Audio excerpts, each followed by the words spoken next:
Hello everybody, Jonathan here and welcome to episode 3 of my movie collection review series.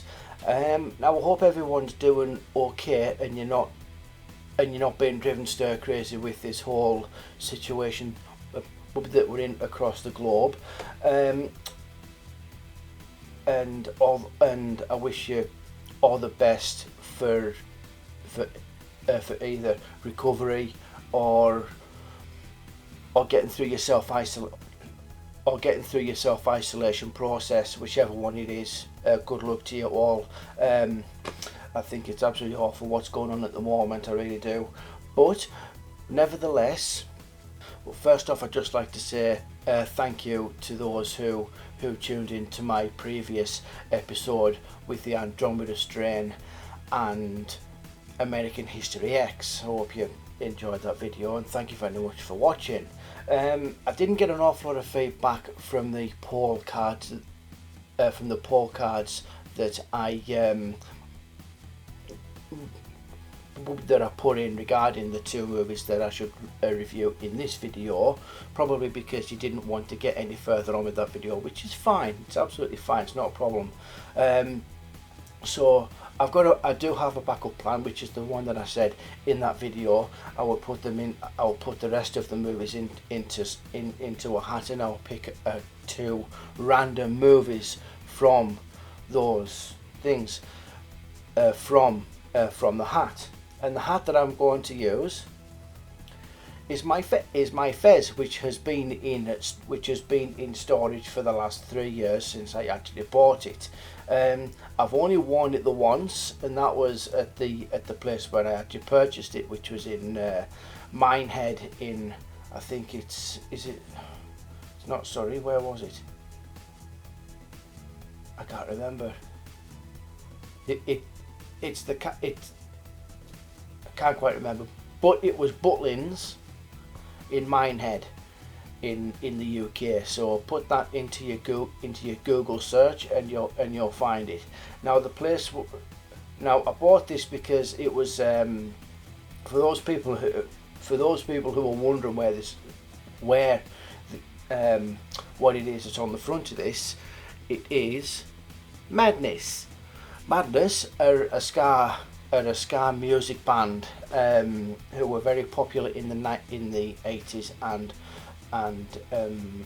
the early to mid 90s before they mutually split.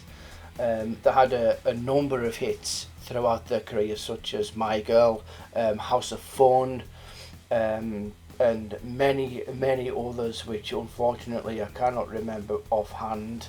There was Nightboat to Cairo. The best person to ask about this is Ben, my friend who lives down in Birmingham, which I'm sure I've spoken about in my previous videos. But yeah, this is where that came from. It's been 3 years. So anyway, I've got my movies here in this glass here, and obviously I can't really fit my hand in here to get down to them. I can only just get to them, but there you can see I can't think so. There you go. Now then, when I was organising these little things here, where did that go?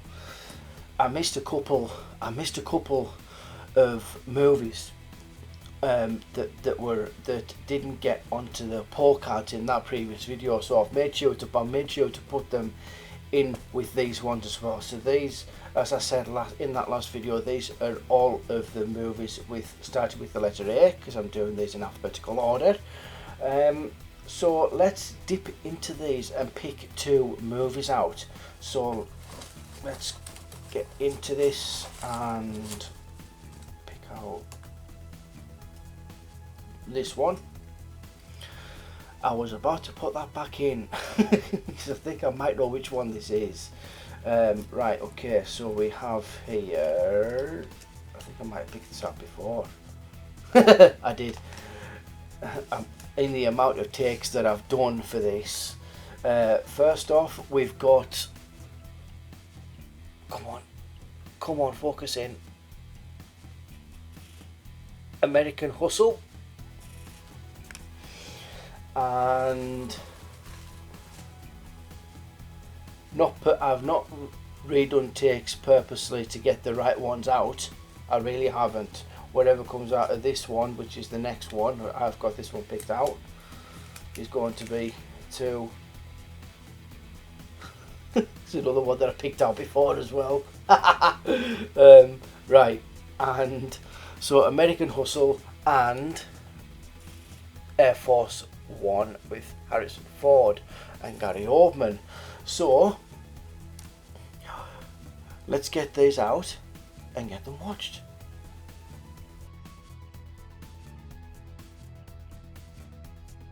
Right, so I've got those out now, and I'm trying to decide which one to actually watch first, and I'm not entirely sure which one I want to go with. So I think what I might, how's about that? I have not done this on purpose. I honestly really have not done this on purpose. That is so convenient. Let's flip a coin and find out which one we're going to watch first. So let's first of all, let's see if I can catch this. Where did you go? Right, okay. Went on the bed, so I found it. Which one is it? Heads Air Force One, tails American Hustle.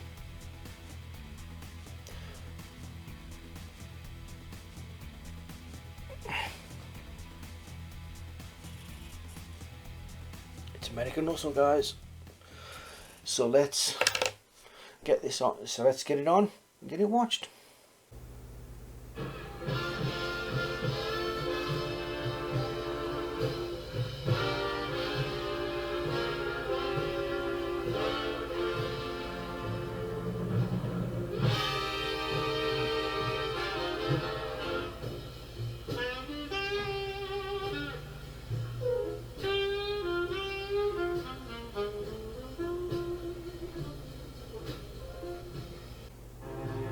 You can fool yourself for just so long. And then your next reinvention better have your damn feet on the ground. We got a loan from a bank and we're able to go gallery legitimate. The art of survival is a story that never ends.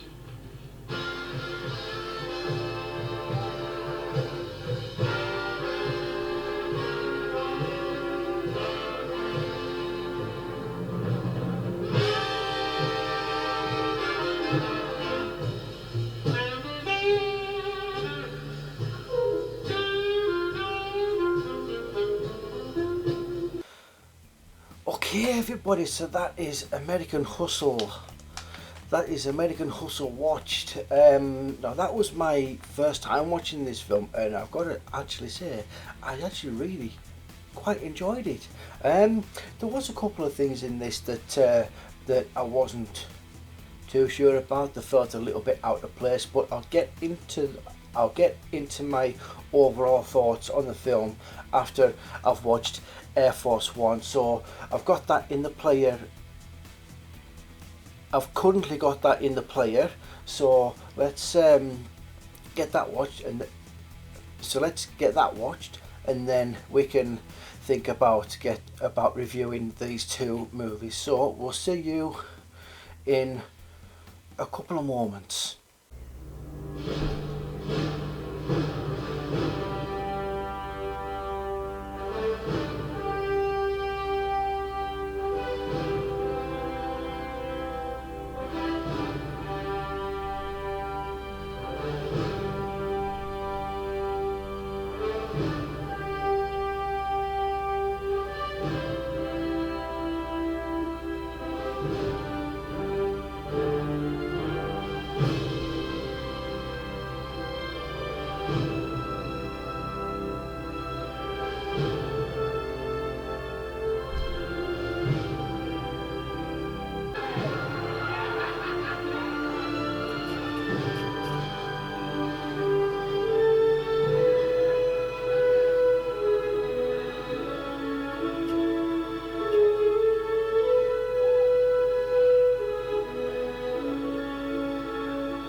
Aziz, light!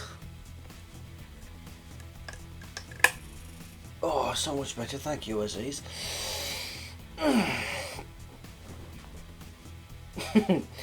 Right, okay, everybody, that is Air Force One watched, and it's been a few years since I've actually watched it, and I've got to say, it does hold its charm as a 90s movie. So, without further ado, let's head over to the other side of the room, and then we will start where we will review these movies. Okay, so here we are at the review section of this. So I think what I'm going to do, I'm going to go in order of the movies that I've actually watched. So starting off with American Hustle, I really enjoyed this film. I thought it was really, really good. It was very well paced. It had a great script attached to it as well. I thought the cast were absolutely phenomenal in this. We had the likes of Christian Bale, Amy Adams, Jeremy Renner, Bradley Cooper, who I've warmed to over the years, and Jennifer Lawrence. Now, the film's directed by David O. Russell, who is responsible for the movies Three Kings, The Fighter, which is another Christian Bale movie that also stars Mark Wahlberg as Irish Mickey Ward, which again, I'm saying again, I'll get to in a second with this one. The Fight is based on a true story about the relationship between Irish Mickey Ward and his brother. And then another movie from David is Silver Linings Playbook with Bradley Cooper and Jennifer Lawrence once again mentioned, and they all did absolutely fantastic in this film. They really did. The script was good enough for them to really make it better than what it actually is, and you know, I really have got to give credit to them. The story of the film is centered around a true story, is centered around true events that happened in the late 70s and the early 80s, which was called the Abscam operation within the FBI.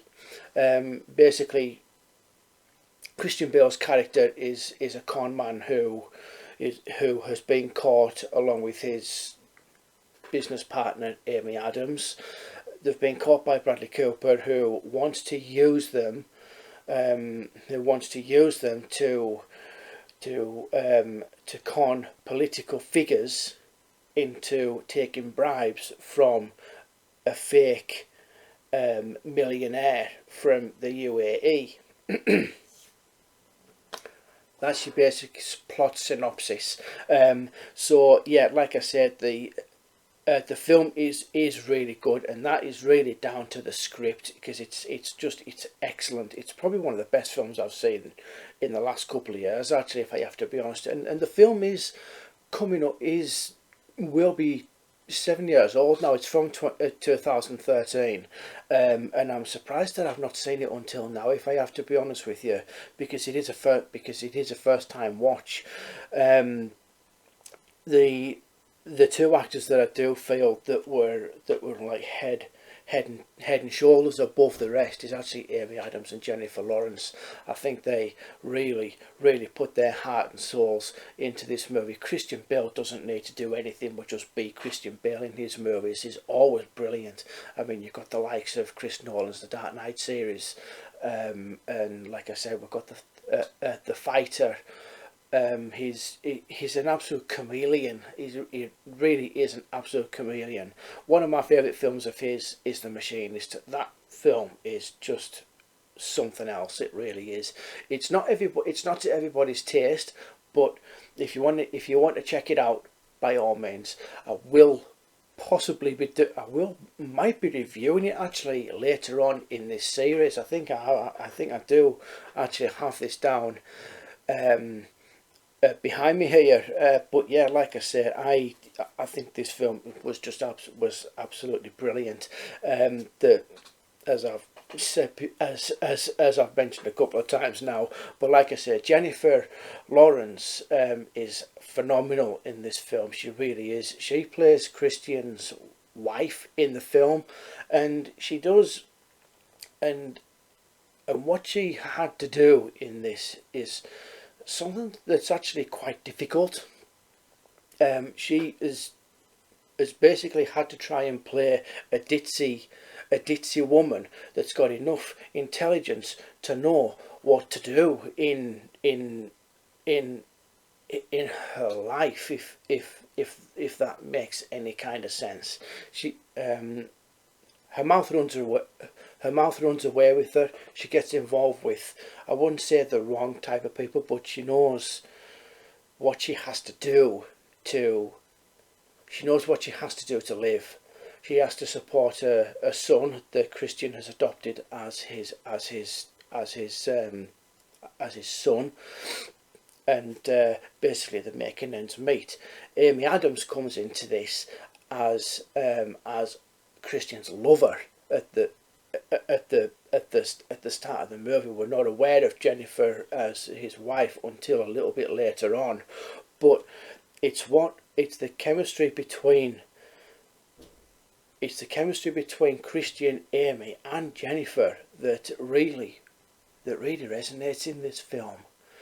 In fact, if I have to be really honest, the chemistry between all of the actors in this is just absolutely fantastic, and that really is due to what they had to work with, which, as I've said, was a really, really good story based on a real thing that actually happened, which is something that I like in a film, like taking an idea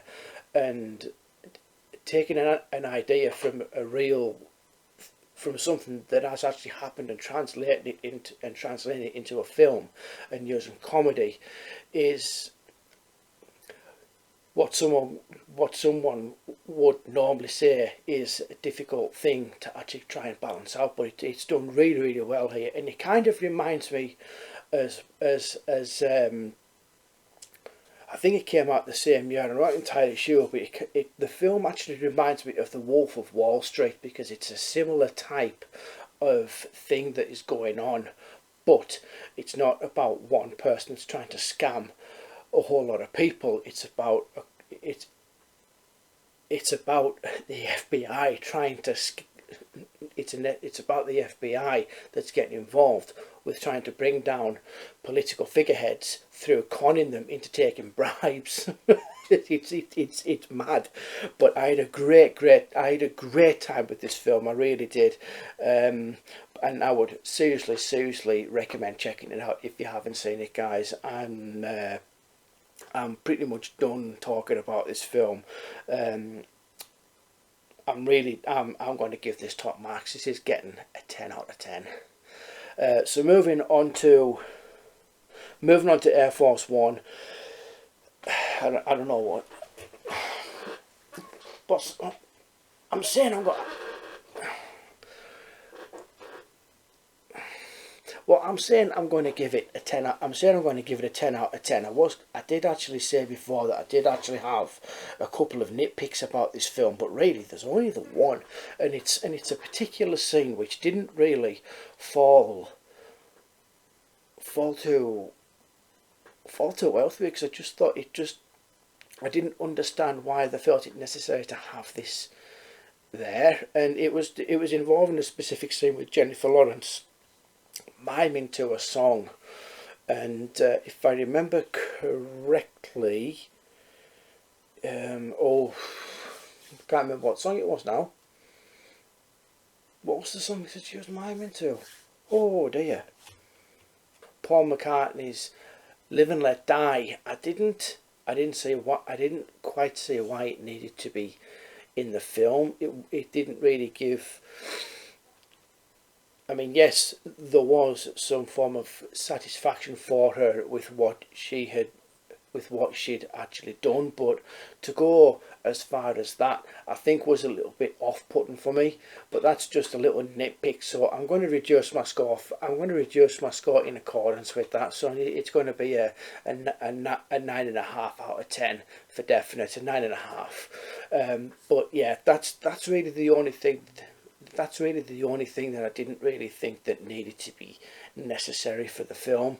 I know she was, but nevertheless, let's get on to Air Force One. So, directed by Wolfgang Petersen, who is responsible for the Great Deep Impact from 1998, the same year that Armageddon came out, and who also directed the 2000, I think it was 2003 movie, 2003's remake of the Poseidon Adventure starring Kurt Russell. He does a really good job in him bringing this story of Air Force One being hijacked to life. And it's a bit of a what if scenario. What would the procedure be for dealing with a possible hijacking of a plane such as Air Force One? What would actually happen if that actually happened? And I think and to me it's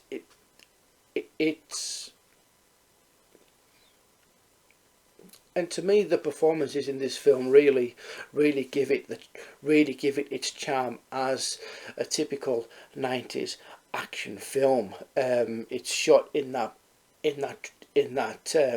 generic style that that you would usually come to see in a 90s movie, if you get what I mean. And Harrison Ford as the president is actually very good. You wouldn't expect him to actually be able to pull off that kind of a role, but he does. But what it kind of feels, but what it kind of went for was a typical scenario with the president being a former military general or whatever. You know, he was an Air Force pilot like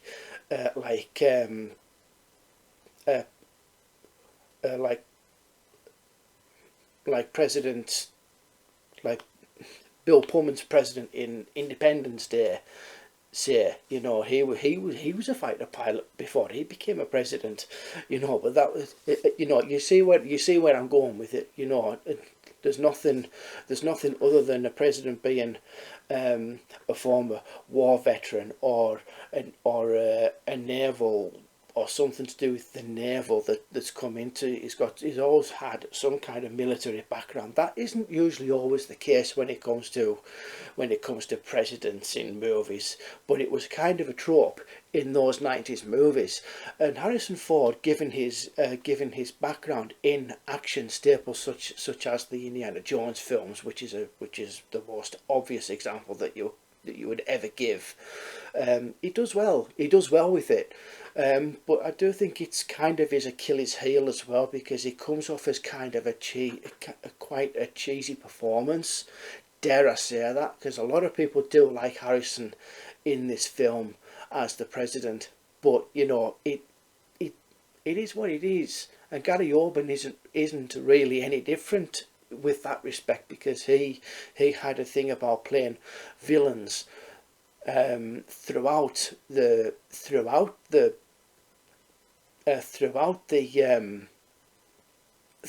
first half of the 90s anyway. And then of course he played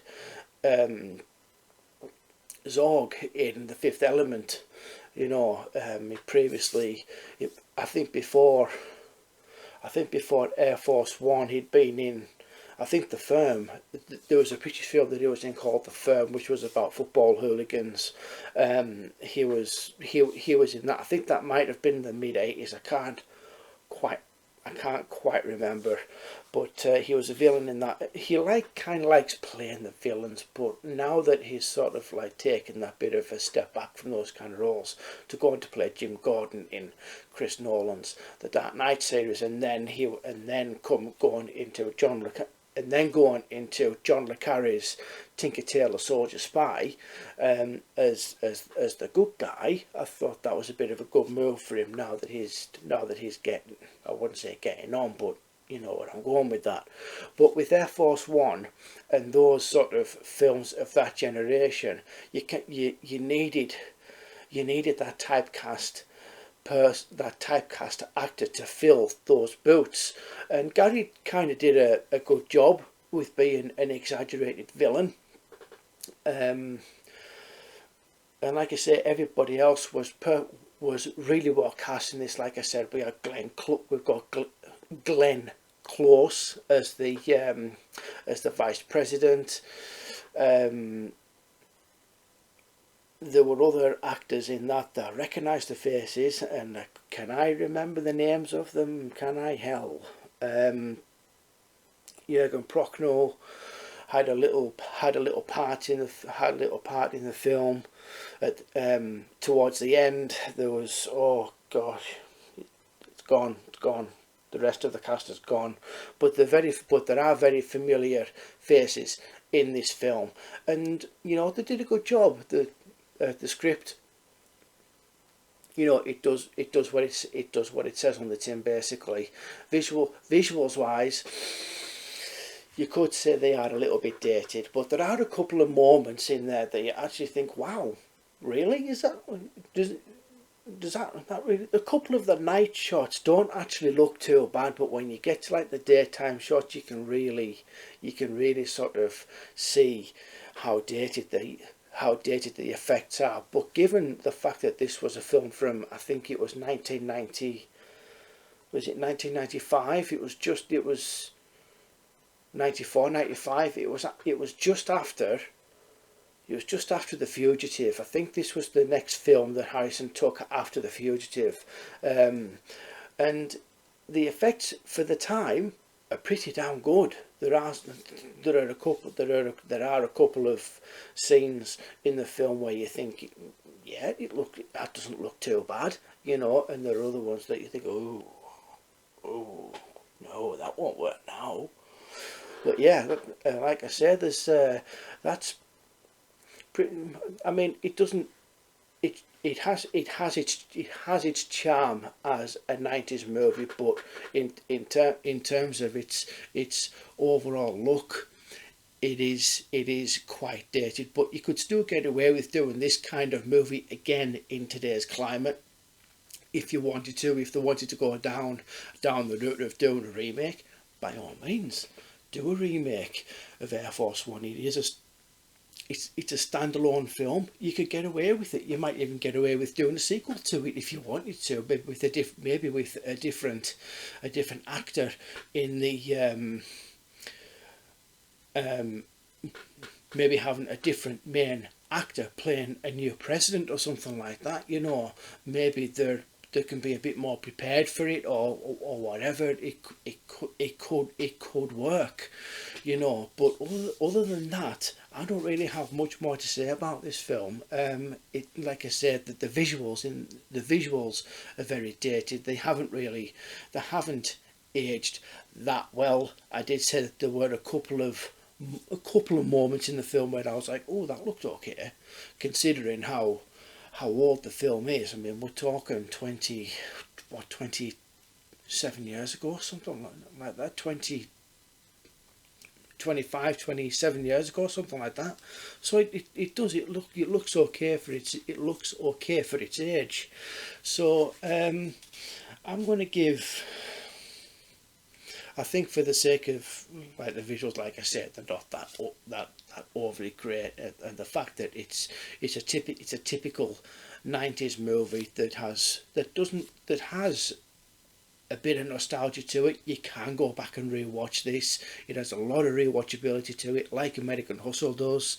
I think in terms of score, I think I'll give Air Force One I'll give Air Force One an 8 out of 10. So that just about covers it for this video, guys. I'm really enjoying doing these videos. I mean, I know I'm only 4 videos in, even though that very first video was recorded back in October. I'm actually quite enjoying doing these, so I hope you're enjoying listening to me rambling on as much as I am enjoying rambling on to you guys about these films, and I hope that at some point down the line I kind of get better at doing this.